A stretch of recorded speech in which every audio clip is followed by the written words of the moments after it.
सुहृदं सुलभं सुखदं स्वनुजं च सुखाय ममोघशरम् अपहाय रघुद्वहमन्यमहं न कथञ्चन कञ्चन जातु भजे।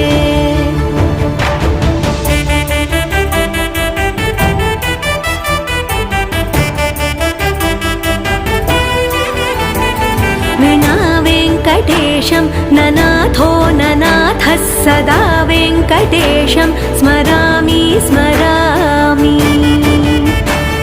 हरे वेङ्कटेश प्रसीद प्रसीद प्रियं वेङ्कटेश प्रयच्छ प्रयच्छ।